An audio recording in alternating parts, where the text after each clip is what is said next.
Good morning and welcome back. तो मैं हूं सचिन रावल और हम सब फिर से मिल रहे हैं आज हमारे कंप्यूटर के लेक्चर में। तो प्रीवियस लेक्चर में और आज के लेक्चर में हमें एक वीक का टाइम भी मिल गया है। और दूसरी चीज़ ये कि जो मैंने कहा था मतलब कि आप लोग प्रैक्टिस करना, आप लोग को जो क्लास और ऑब्जेक्ट की प्रैक्टिस करनी है, आई होप आप सबने प्रैक्टिस की होगी।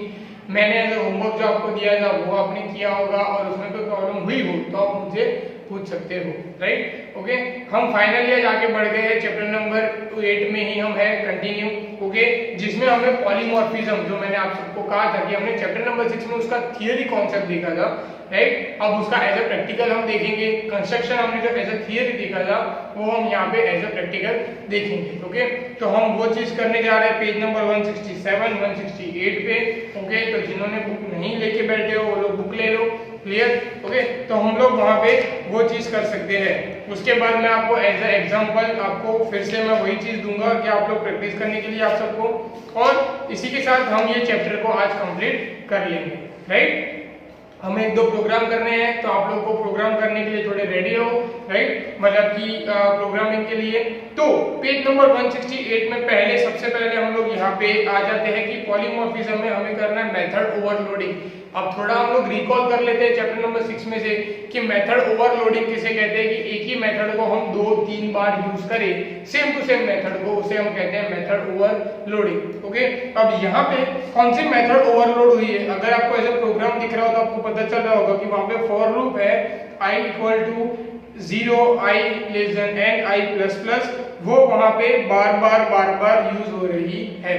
वापस से मेथड का नाम जो आप लोग देख सकते हो वहां पे print line print line print line, एक ही मेथड का नाम 3 बार वहां पे लिखा हुआ है और वही मेथड को 3 बार प्रिंट करवाया हुआ है। तो एक ही नाम को 3 बार यूज करना, एक ही मेथड को 3 बार यूज करना, मतलब कि वो हो गया मेथड ओवरलोडिंग और वो पार्ट हो गया हमारा पॉलीमॉर्फिज्म का। तो हम ये प्रोग्राम करेंगे ताकि आपको इसका कॉन्सेप्ट पता चले। ओके, और ये प्रोग्राम रन होता है कि नहीं, मतलब जैसा मैंने कहा था कि एक ही नाम को हम 2-3 बार यूज करेंगे और वो प्रोग्राम रन भी होगा, तो होता है नहीं होता एक्चुअली में, वो भी हमें आज पता चल जाएगा। ओके, तो पेज नंबर 168 आप लोग निकालो, उसमें जो लिखा है प्रोग्राम वो मैं यहाँ पे करने जा रहा हूँ। मैं इक्लिप्स स्टार्ट करके वो प्रोग्राम यहाँ पे करता हूँ। ओके, तो यहाँ से स्टार्ट हो गया मेरा इक्लिप्स और हमने I think so previous chapter के अंदर 6 टेस्ट तक किया था, मतलब 6 प्रोग्राम किए थे। ओके, तो यहाँ पे मैं 7th प्रोग्राम यहाँ पे ये करूंगा। यहाँ पे अगर मैं एक बार चेक कर लूँ, हाँ 6 तक किए थे, मैं यहाँ से राइट क्लिक करके 7 करूंगा।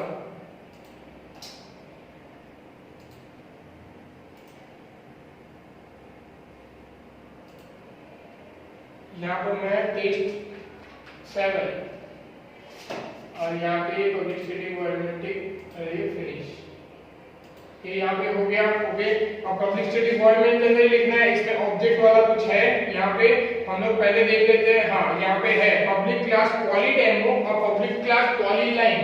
जो पॉलीडेमो है वो वहाँ पे है हमारा मेन क्लास, तो हमें इसके ऊपर लिखना पड़ेगा, पैकेज के नीचे कौन सा क्लास लिखना पड़ेगा, प्रिंट लाइन वाला। तो हम यहाँ से क्लास लिख देते हैं प्रिंट लाइन, जो दिया हुआ है वैसे। ओके, मैंने लिख दिया प्रिंट लाइन। अब उस प्रिंट लाइन के अंदर मुझे कोडिंग करनी है, मतलब कि प्रोग्रामिंग करनी है। मैं लिखूंगा स्टैटिक वॉइड प्रिंट लाइन, मैंने फंक्शन बना दिया।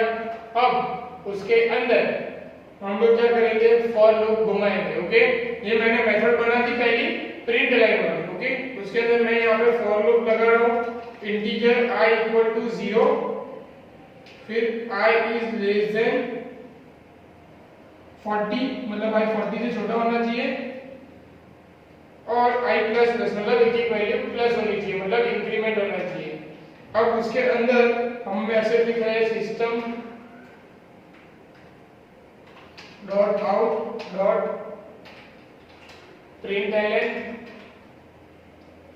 ब्रैकेट डबल कोट्स और यहाँ पे पीछे सेमीकोलन, अंदर मैसेज क्या लिखा है वहां पे, इक्वल टू। ओके, मतलब क्या प्रिंट करवा रहे हैं वहां पे, वो इक्वल टू। अब इक्वल टू कितनी बार प्रिंट होना चाहिए वहां पे, उस मैसेज के हिसाब से 40 टाइम्स। ओके, अब ये हो गया। अब मैं फिर से वही, मतलब वैसा ही फंक्शन मैं फिर से बना रहा हूं, ध्यान से देखना आप। ये ओके, मतलब कि यही मेथड मैं फिर से कर रहा हूँ, पर यहाँ पे प्रिंट लाइन में मैं यहाँ पे इंटीजर n लिख देता हूँ।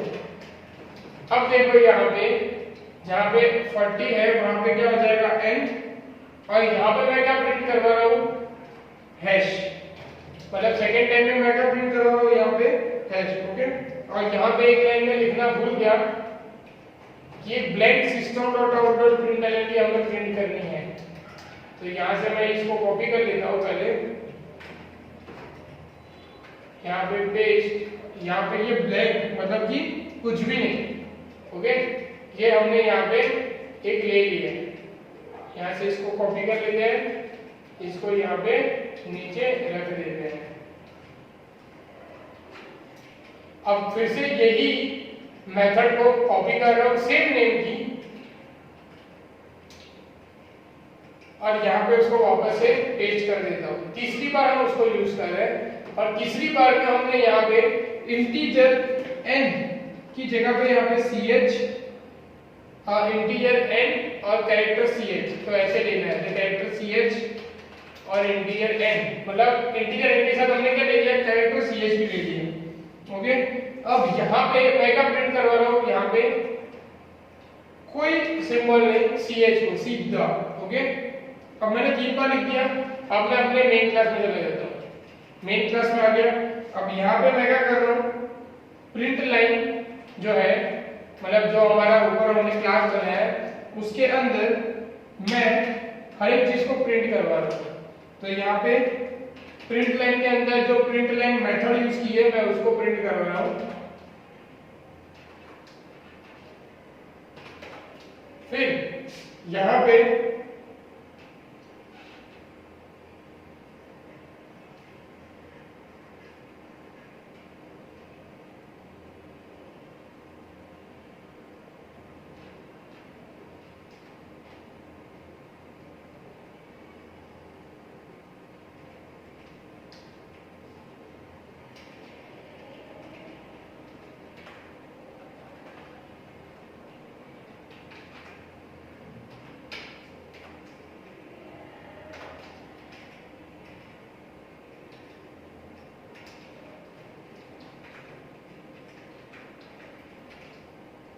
मैं यहाँ पे चेंज कर रहा हूँ, और वो चेंज क्यों कर रहा हूँ वो मैं आपको आगे बताऊंगा।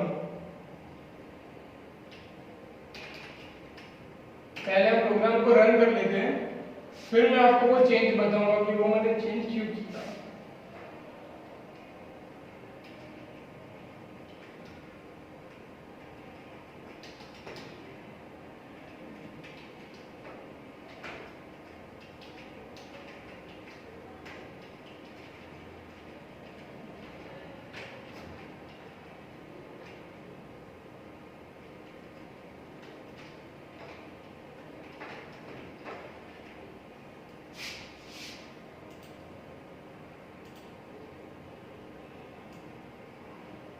ओके, ये प्रोग्राम रन हो गया है।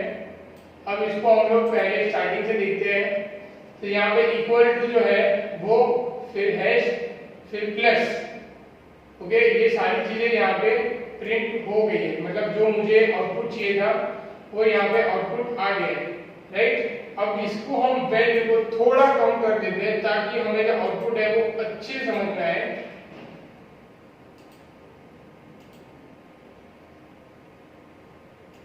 मैंने 3 और 2 कर दिए।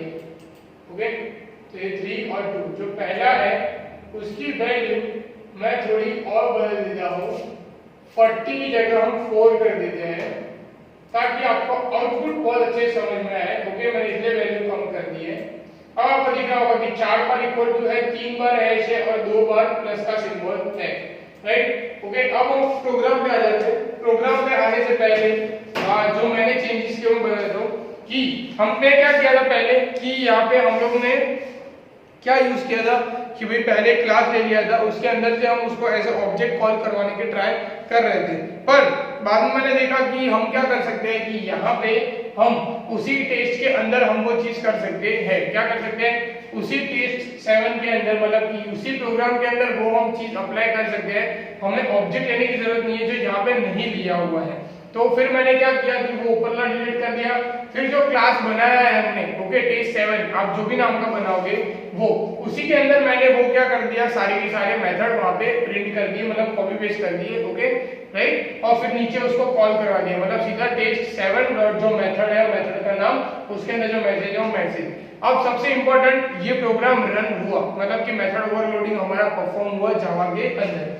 सबसे पहले देखो void println, void println, void println, मैंने same to same name use किया, मतलब मेथड ओवरलोडिंग कंप्लीट। अब मैंने चेंज क्या कहां किया, मतलब कि हमें मेथड ओवरलोडिंग को सक्सेसफुली रन करवाने के लिए हम चेंज कहां करेंगे।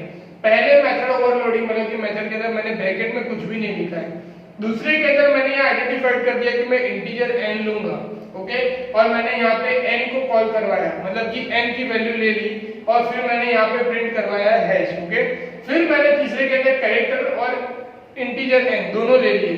अगर मैंने यहाँ पे इंटीजर n लिया और यहाँ पे भी मैं इंटीजर n लूंगा तो वो क्या हो जाएगा प्रोग्रामिंग वे में रॉन्ग।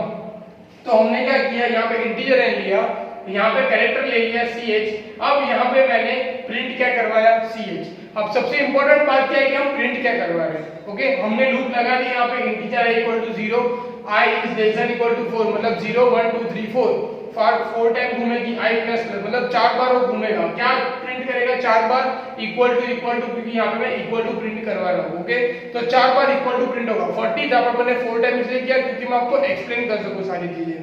तो यहाँ पे 4 बार इक्वल टू प्रिंट होगा। उसके बाद नेक्स्ट यहाँ पे क्या प्रिंट किया, n के अंदर मैंने यहाँ पे क्या किया हैश। अब n की वैल्यू मैंने यहाँ पे क्या दी है, आप सबको दिख रही है 3, क्या वैल्यू दी है 3, इंटीजर n है तो सेकंड वाले की हमने वैल्यू क्या दी है 3, तो हैश कितनी बार प्रिंट होगा 3 बार। फिर हम नीचे वाले में कैरेक्टर ch और इंटीजर n लिए है, n की वैल्यू मैंने यहाँ पे 2 दी है, पर मैं प्रिंट क्या कर रहा हूँ, यहाँ पे n नहीं करवा रहा हूँ, मैं यहाँ पे प्रिंट कर रहा हूँ ch, और ch की यहाँ पे हमने वैल्यू क्या लिख दी है प्लस। मैं यहाँ पे प्लस यहाँ पे भी लिख सकता हूँ, यहाँ पे मैंने अलग से क्योंकि अलग मेथड हो इसके लिए, मतलब कि अलग कुछ आउटपुट है, आउटपुट का मतलब कि कुछ अलग हटके कुछ करे इसके लिए। तो यहाँ पे ch लिखा उसको प्लस, तो प्लस कितनी बार प्रिंट होगा 2 बार, ओके। क्योंकि यहाँ पे 4 लिखा है तो इक्वल टू 4 टाइम प्रिंट होगा। यहाँ पे n की वैल्यू मैंने 3 दी है तो हैश 3 बार प्रिंट होगा। यहाँ पे n की वैल्यू मैंने 2 दी है और ch में जो प्रिंट करना है यहाँ पे मैंने प्लस दिया है सिंबल, तो प्लस कितनी बार होगा 2 बार होगा। अब हम लोग आउटपुट देखें तो फिर से मैं आपको एक बार रन करके आउटपुट दिखा दूंगा। यहाँ पे मैं इसको ऊपर ले जाता हूँ, अब इसको फिर से प्रिंट करता हूँ, तो देखो ये हैश 4 बार है, मतलब सर इक्वल टू 4 बार है, हैश 3 बार है और प्लस 2 बार प्रिंट हुआ है। पहले की लाइन से आ गया क्योंकि हमने पहले वैल्यूज हमने दे दी थी, वहां पे 30 20 40 दिए, तो 40 टाइम में 30 टाइम में 20 टाइम आ रहा था, तो हम उसको कैलकुलेट नहीं कर पाएंगे, इसके लिए मैंने वैल्यू कम कर दी, तो आपको यहाँ पे इजीली आउटपुट समझ में आ गया होगा, ओके। तो आई थिंक कि ये बहुत ही काम की चीज है आपके लिए। मेथड ओवरलोडिंग बहुत ही अच्छा फंक्शन है पॉलीमॉर्फिज्म का जावा का अंदर, कि एक ही नाम देके हम लोग बहुत सारे काम करा सकते हैं। सिर्फ इंपॉर्टेंट क्या है हमारे लिए कि हमको यहाँ पे जो मेथड हम डिक्लेयर करेंगे उसको हर टाइम हमें अलग अलग वे से डिक्लेयर करनी पड़ेगी, ओके। कि एक बार मैंने इंटीजर लिया तो सेकंड टाइम में मैं यहाँ पे इंटीजर कैरेक्टर फिर इंटीजर वैसे करके कुछ लूप, तो अच्छे से वो प्रोग्राम हो, ओके।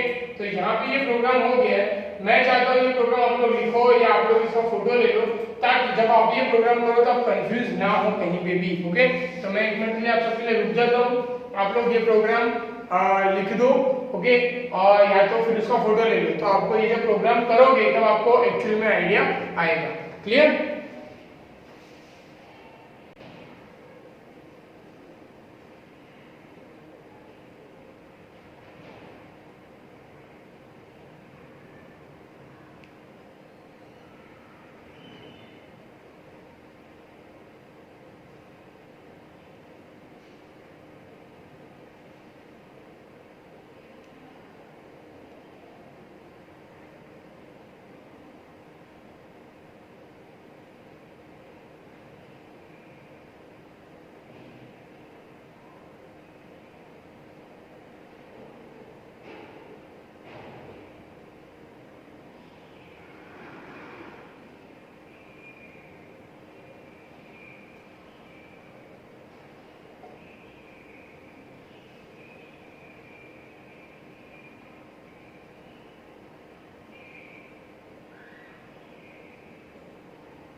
ओके, तो आई होप आप सबने लिख दिया होगा, इनफ टाइम था आप सबके पास, या जिनका रह गया वो फोटो ले सकता था बीच में से। ओके, ले लेना अगर रह गया हो तो।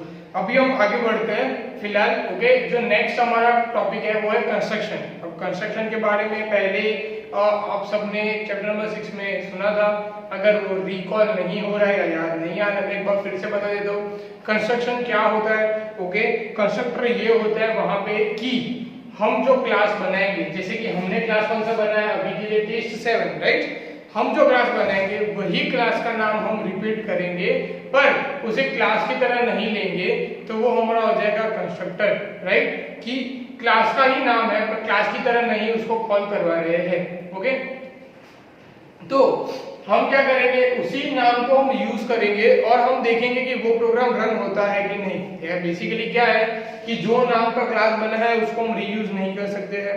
ओके, पर हम उसका नाम का रीयूज करेंगे, उसी क्लास का नाम, और हम देखेंगे जैसे हमने यहाँ पे क्वेश्चन था हमारे सामने कि भाई एक ही मेथड को हम बार बार यूज नहीं कर सकते एज अ प्रोग्रामिंग वे, पर हमने उसका यूज करके प्रोग्राम रन भी कर दिया, हो भी गया। तो इसी तरीके से हम कंस्ट्रक्टर भी देखेंगे कि ऐसे यूज होता है कि नहीं, और अगर यूज होता है तो वो कैसे वो यूज हो रहा है, वो चीज हम दोनों यहाँ पे देखेंगे। पेज नंबर 169 पे प्रोग्राम है वो, तो हम मैं प्रोग्राम यहाँ पे कर रहा हूँ, आप लोग देखो। ओके, हम पहुंच गए प्रोग्राम वहाँ पे, प्रोग्राम नंबर 7 पे। तो मैं यहाँ से न्यू में जाके क्लास टेस्ट 8, ओके, यहाँ पे ये मेरा बन गया क्लियर। अब यहाँ पे क्लियर करना है कि मेरे पास यहाँ पे मुझे ऑब्जेक्ट से कॉल करवाना है, इसके लिए मैं यहाँ पे पहले बाहर क्लास बना देता हूँ। इसको मैं यहाँ पे एज अ ऑब्जेक्ट यूज करने वाला हूँ। इसके लिए जो प्रीवियस प्रोग्राम था वो वाली यहाँ पे नहीं है, इसके लिए मैं यहाँ से पहले ही बना देता हूँ क्लास यहाँ पे, राइट।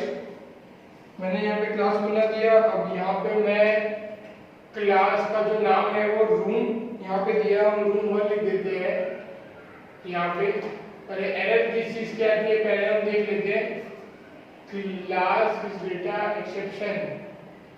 ओके, क्लास का जो सी है वो मैंने गलती से कैपिटल कर दिया था इसके लिए। ओके, क्लास का सी स्मॉल हो गया।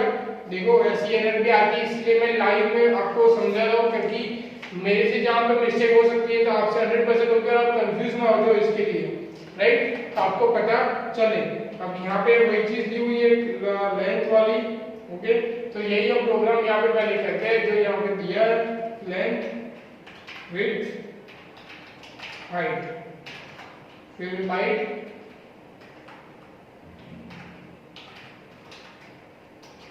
एंड विंडो, फिर स्टैटिक इंटीजर डॉट विंडोज। अब ध्यान से देखना, जो क्लास मैंने बनाया है उसी क्लास का मैं यहाँ पे कंस्ट्रक्टर बनाऊंगा। Room float L float W. अब ये आई थिंक सबको आइडिया आ गया होगा कि ये क्या हो रहा है, हम क्या क्या नाम कहाँ पे दे रहे हैं। ओके, ये प्रीवियस लेक्चर की बात है कि हमने हर एक वेरिएबल को एक एक नाम दिया था। ओके, एक एक वर्ड दिया था। अब वही चीज को यहाँ पर रिपीट करवा रहा हूँ, तो इसके बारे में आपको आइडिया आ ही जाना चाहिए। ओके,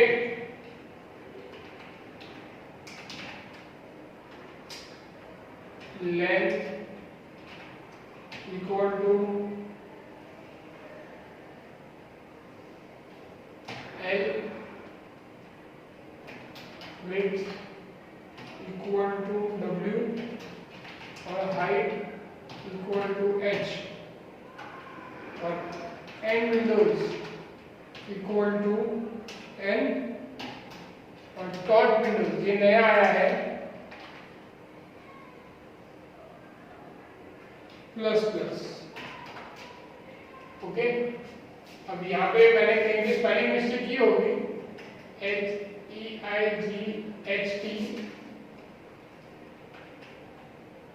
और यहाँ पे एंड विंडोज में NWI विंडोज की स्पेलिंग फिर से मैंने जल्दी जल्दी में रॉन्ग लिखी है, विंडोज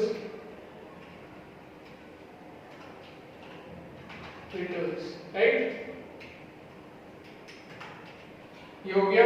ओके, अब वही कंस्ट्रक्टर को मैं फिर से यूज कर रहा हूँ, रीयूज मतलब कि वापस से। अब ये ओवरलोडिंग जैसा काम हो गया कि वापस से हम नाम दे रहे हैं यहाँ पे। ओके, अब मैंने वापस से उसको यूज किया रूम। अब यहाँ पे मैं फिर से length equal to L, width equal to W और हाइट इक्वल टू 100। यहाँ पे मैं ऐसे यूज कर रहा हूँ, मतलब हाइट मैंने डिसाइड नहीं की है, ऊपर मैंने उसको ले लिया था, यहाँ पे नहीं लिया। यहाँ पे मैंने क्या कर दिया, उसको डायरेक्टली यहाँ पे मैंने वैल्यू दे दी। अब जो ये वाली लाइन है ये भी कॉपी करके यहाँ पे रख देता हूँ और यहाँ पे n की जगह पे क्या लिया हुआ है, वहां पे 1, आप सबको दिख रहा होगा। ओके, अब फाइनली क्या कर रहा हूँ, डबल एरिया करके दूसरा मेथड बना रहा हूँ। उसके अंदर रिटर्न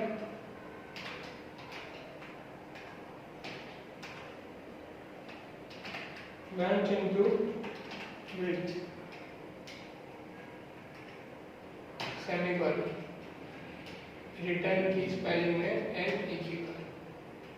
ओके, और फिर आखिरी मेथड वो है डिस्प्ले, जिसमें से हम क्या करेंगे, सारी चीजों को प्रिंट करेंगे।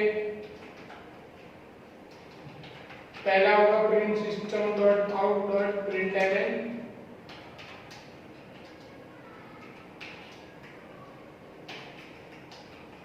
जिसके अंदर प्रिंट होगा यहाँ पे लेंथ प्लस लेंथ की वैल्यू जो हम देंगे पहले को वो, फिर विड्थ और विड्थ की वैल्यू। ओके, तो यहाँ पे प्रिंट होगा पहले, फिर प्रिंट होगा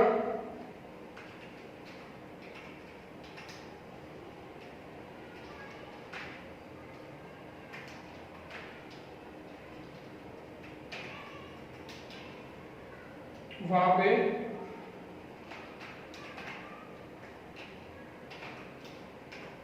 हाइट, और हाइट को प्रिंट करेंगे। ओके, ये हो गया हाइट। अब हाइट को प्रिंट किया, अब उसके बाद हम प्रिंट करेंगे विंडोज को, मतलब कि एन विंडोज को। तो प्रिंट है सेमीकोलन अंदर डबल कोट्स, इसमें विंडोज प्लस विंडोज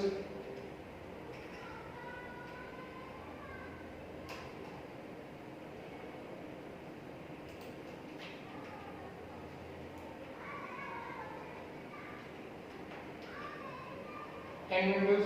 ओके, अब ये वाला मैं बंद कर दूंगा। अब तीन चीज मुझे जब प्रिंट करनी हो, प्रिंट करवा दी। अब मैं यहाँ पे उसका ऑब्जेक्ट दूंगा।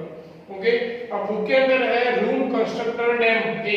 ओके, और हमने क्या बनाया, डी स्टेट, तो हम उसके अंदर लिखेंगे पहला हम यहाँ पे रूम R1 ऑब्जेक्ट लेंगे equal to new room. Okay, अब ये तो आपको मेथड पता ही होगी कि हम क्या करते हैं, रूम, उसके बाद यहाँ पे न्यू रूम 12.f, राइट। ये हमने पहले करते हैं, हम उसमें क्या किया था, हमने कि रूम R1 फिर नीचे वैल्यू अलग से दी थी। ओके,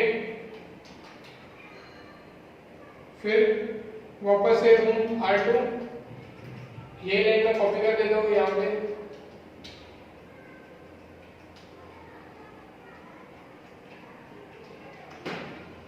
ओके, अब यहाँ पे रूम R1 की जगह पे हो जाएगा R2, वैल्यू यहाँ से चेंज हो जाएगी। पहले वैल्यू है 20, फिर है 14, फिर है 12, फिर है ब्रैकेट में बाइट, फिर जो एंड विंडोज की वैल्यू है 2। ये हो गया। फिर दोनों को डिस्प्ले कराएंगे, R1 dot display R2 dot display, दोनों हो गए डिस्प्ले। अब उसके बाद लास्ट में मैसेज लिखेंगे system dot out dot println, double quotes के बीच में स्लैश एन। मैं 2 बार स्लैश एन दूंगा ताकि मुझे अच्छे से उसका आंसर पता चले। टोटल नंबर ऑफ विंडोज कितनी हुई ये हम फाइंड करेंगे रूम डॉट टॉट विंडोज, बाहर सेमीकोलन, सेमीकोलन रह गया, सेमीकोलन। ओके, अब मैं पहले इसको रन कर लेता हूँ, ये रन होगा, इसमें कहीं पे एरर है। ओके, कहाँ पे एरर है? यहाँ पे रूम में क्या लिखा है, the room is already defined. ये पहले वाले प्रोग्राम को वापस से कॉल कर देना, रूम का यहाँ पे रूम बंद कर देता हूँ, जहाँ जहाँ पे रूम यूज हुआ है वहाँ पे रूम बंद कर देता हूँ। ओके, जहाँ जहाँ पे रूम यूज हुआ है वहाँ वहाँ एरर जनरेट हो जाएगी, वहाँ मैंने रूम बंद कर दिया सभी जगह पे। ओके, अभी क्यों होता है ये भी मैं आपको समझाऊंगा, और इसी के लिए मैं बोलता हूँ कि मैं जब ये प्रोग्राम कर रहा हूँ तब ध्यान से देखने की जरूरत इसलिए क्योंकि ये चीजें आप 100% फेस करोगे।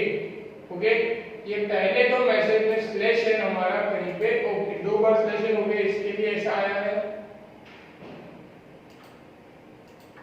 चलो, ये मैसेज आ गया हमारा। ओके, अब सबसे पहले हम मैसेज के ऊपर से पहले प्रोग्राम देख लेते हैं। ओके, ताकि हमें क्या है कि अंडरस्टैंडिंग आ जाए, राइट। और ये रूम बंद क्यों किया इसका आंसर पहले दे देता हूं। अब सबसे पहले देखो रूम बंद करने का कारण क्या होता है कि हमारा सॉफ्टवेयर चालू है। अब देखो कि जैसे आपको देखो हमने प्रीवियस लेक्चर में रूम करके हमने ऑलरेडी क्लास बनाया हुआ था, जो हमारा टेस्ट 7 और 6 में भी था, आपको याद होगा, जिसमें हमने ऐसे ही प्रोग्राम किया था लेंथ विड्थ हाइट यूज करके, राइट। तो होता क्या है कि सपोज जो प्रीवियस प्रोग्राम है उसका क्लास जो है वो सेव रह जाता है कहीं ना कहीं।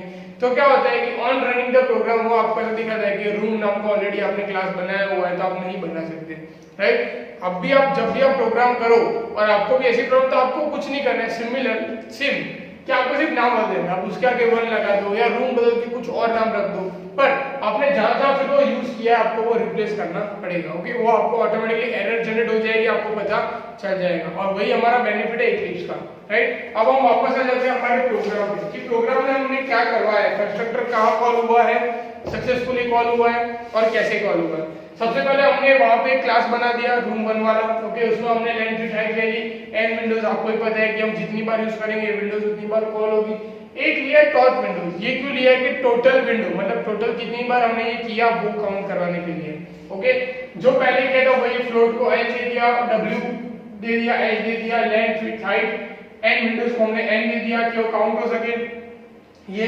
पर ये करने के टाइम पे ये मैंने दिया है सेम टू सेम क्लास का नाम का, मतलब कि ये मेरा कंस्ट्रक्टर कॉल हो गया कि जैसे ही मैंने क्लास का नाम वही वापस से लिखा तो वहां पे मेरा कंस्ट्रक्टर कॉल हो गया। अब कंस्ट्रक्टर क्यों कॉल हुआ, क्योंकि यहाँ पे मैंने अंदर अलग अलग वैल्यू डिफाइन की हुई है, वही कंस्ट्रक्टर को मैंने वापस से यूज किया, यहाँ पे ओवरलोड किया। पर अब इस बार मैंने क्या किया है कि सिर्फ लेंथ और विड्थ के लिए मैंने वेरिएबल यूज किया, बाकी मैंने वैल्यू खुद से दे दी। हाइट की वैल्यू मैंने 100 दे दी, एंड विंडोज की वैल्यू मैंने 1 दे दी, तो मेरा 2 काम यहाँ पे खत्म हो गए। तो मैंने ये वाले तो कंस्ट्रक्टर इसमें वैल्यू दे दी, आधी वैल्यू बाकी रखी। यहाँ पे मैंने सभी की वैल्यू मैं क्या जब नीचे प्रोग्राम मतलब कि मेन क्लास में जब करूंगा तब मैं दूंगा। तो 2 बार कंस्ट्रक्टर यूज हो गए, दोनों बार यहाँ पे क्लास का जो मेन नाम है वही नाम लिखा है रूम 1। ओके, फिर मैंने डबल दे दिया जो मतलब मुझे काम करवाना है, लेंथ विड्थ हाइट ये करवा दिया। फिर मैंने डिस्प्ले करवा दिया। डिस्प्ले क्या करवा रहा हूँ ध्यान से देखो, पहले लेंथ और विड्थ करवा रहा हूँ, फिर हाइट करवा रहा हूँ, फिर एंड विंडोज करवा रहा हूँ। मतलब पहले लेंथ और विड्थ मतलब ये दोनों आ जाएंगे, फिर हाइट आएगी, फिर एंड विंडोज मतलब कि कितनी बार विंडो मतलब कितनी बार ये होवर है ये। ओके, अब ये मैंने सारा मेथड कर लेने के बाद मैं लास्ट में क्या कर रहा हूँ वैल्यू। तो पहले मैंने दिए 16 और 12.5। अब सीधी बात है 2 वैल्यू है तो वो सीधा कहाँ चला जाएगा, ये वाले के अंदर मतलब कि सेकंड वाले के अंदर जहाँ पे मैंने फ्लोट है और डब्ल्यू, क्योंकि 2 रिक्वायरमेंट सिर्फ यहाँ पे है, बाकी 2 की दी है। ऊपर वाले में कितनी रिक्वायरमेंट है 4 की, जहाँ पे हाइट, लेंथ, विड्थ और एंड विंडो। तो 4 मैंने कहा लिखे है रूम, यहाँ पे रिसोर्स 2 मतलब कि सेकंड ऑब्जेक्ट में 20, 14, 12 और 2।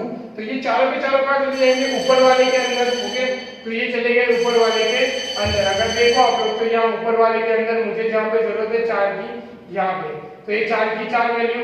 ओके, 1 2 3 4 तो 4 वैल्यू। ये प्रोग्राम अपने हिसाब से अंडरस्टैंड कर लेता है कहाँ पे वैल्यू। फिर यहाँ पे मैंने दोनों को डिस्प्ले करवाया और टोटल नंबर ऑफ विंडोज कितने हुए जो टॉप विंडो में सेव है कि कितनी बार ये हुआ वो। ओके, अब हम उसका आउटपुट का देखते हैं पहले कि आउटपुट कैसा आया। अब जैसे कि यहाँ पे मैं इसको आउटपुट को बड़ा कर देता हूँ।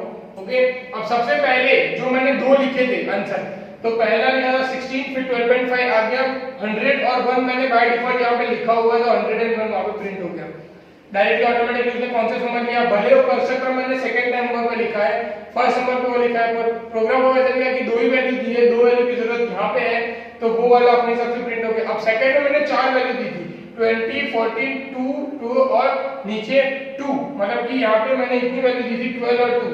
ओके, जो मैंने यहाँ पे सेकंड में वैल्यू दी है, यहाँ पे मैं प्रोग्राम अगर दिखाऊं आपको तो ये देख सकते हो आप लोग 20, 14, 12 और 2, तो यहाँ पे ये आ गया आंसर। ओके, अब कितनी विंडोज हुई, मतलब ये कितनी बार काम हुआ, 2 बार। तो टॉर्च विंडोज कितनी बार हुई, 2 बार, तो यहाँ पे टॉर्च विंडोज का भी प्रोग्राम हो गया। ओके, तो ये प्रोग्राम के साथ आपको पहला मेन कॉन्सेप्ट समझ में आया कौन सा, कि आपका यहाँ पे कंस्ट्रक्टर कॉल हो रहा है और कंस्ट्रक्टर का प्रोग्राम हो रहा है। कंस्ट्रक्टर कॉल कैसे हो रहा है कि मैंने यहाँ पे रूम 1 और रूम 1 मतलब कि जो मेन क्लास बनाया है उसी क्लास का नाम मैंने यूज किया हुआ है।